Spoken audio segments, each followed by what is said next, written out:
ایسے ہی دیکھ لیجئے جماعت اسلامی کا اور اخوان المسلمین کا کیا منہج ہے. بہت اہم اصول ہے، مضبوط اصول جماعت اسلامی کا اور اخوانی کا دونوں ایک سا ہے. نتفق فیما اتفقنا، نتفق فیما اتفقنا، ہم ایگری کریں گے ایک دوسرے سے ان مسائل میں جن میں ہم ایک دوسرے سے پہلے سے ایگری کیے ہوئے ہیں. نتفق فیما اتفقنا وَيَعْذُرُ بَعْضُنَا بَعْضًا فِيمَا اخْتَلَفْنَا فِيهِ، اور جن مسائل میں ہمارا اختلاف ہے خاموش رہیں گے، کوئی کسی کو کچھ نہیں کہے گا. یعنی ہمیں اسلامی حکومت قائم کرنی ہے، بریلوی تم بھی آ جاؤ، دیوبندی تم بھی آ جاؤ، شیعہ تم بھی آ جاؤ، اہل حدیث تم بھی آ جاؤ، تبلیغی تم بھی آ جاؤ، سب آ جاؤ. تو بھیا اکٹھے کس پہ ہوں گے؟ جن چیزوں پہ ہمارا اتفاق ہے، موٹی موٹی چیزوں پہ اور حکومت طلب کرنے پہ، لہٰذا اس میں ہم متحد ہیں. اور رہی بات ہمارے آپسی اختلاف کی تو کوئی کسی کو کچھ نہیں کہے گا، کوئی کسی کو کچھ نہیں کہے گا. یہ اصول بنایا ہے حسن بنا سید قطب کی بھی جماعت اخوان المسلمین نے، اور یہی اصول بنایا ہے مولانا مودودی رحمۃ اللہ علیہ کی بھی جماعت اسلامی نے.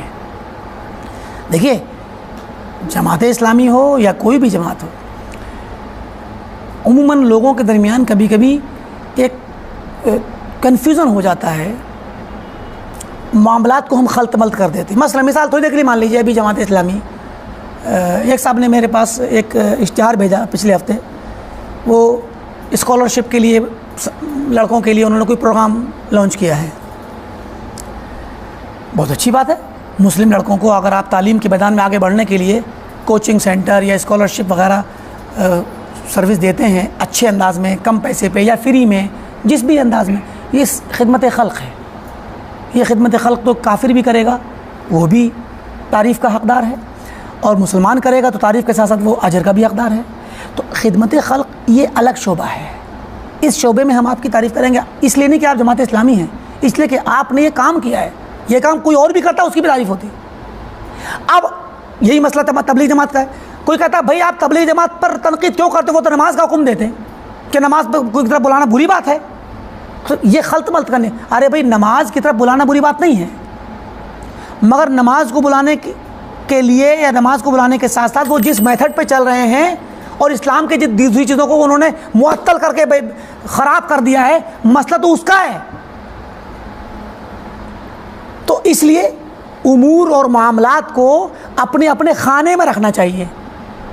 جب بات ہو رہی ہے منہج کی، میتھڈ کی، سوچ اور فکر کی، تو اس دائرے میں سوچ کے صحیح اور غلط کا فیصلہ ہوگا.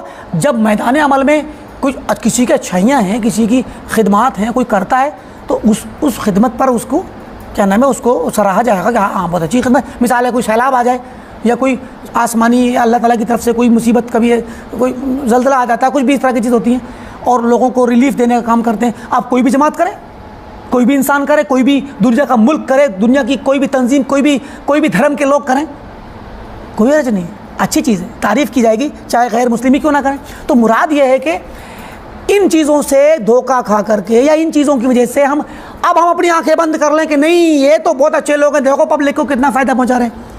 کوئی بھی، یا دیکھو لوگوں میں تبلیغ جماعت آئی تو لوگوں میں آج مسجدوں میں لوگ دکھنے لگے، مسجدیں بھرنے لگی ہیں. لیکن اس کا مطلب یہ نہیں ہوتا کہ ان کی غلطیوں سے، ان کی بدعتوں سے، ان کے منہج کی خرابی سے ہم صرف نظر کریں اور بالکل خاموش ہو جائیں. کیونکہ ان کا منہج اگر چل گیا تو دنیا کے اندر سنت ختم ہو جائے گی، سمجھے کہ نہیں. تو مراد یہ کہ یہ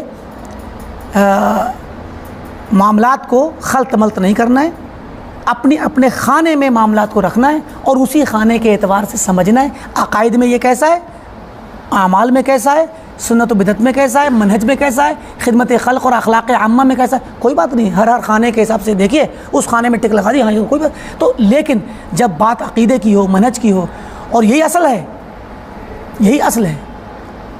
اگر اس میں کوئی انسان ٹھیک نہیں ہے تو لاکھ وہ خدمت خلق کرے، خدمت خلق کے دائرے میں اس کو ثواب ملے گا، کوئی حرج نہیں اگر وہ دائرے کے کفر تک نہیں پہنچا ہے اور اسلام میں. لیکن اس خدمت خلق سے اس کا طریقہ صحیح نہیں ہو جائے گا.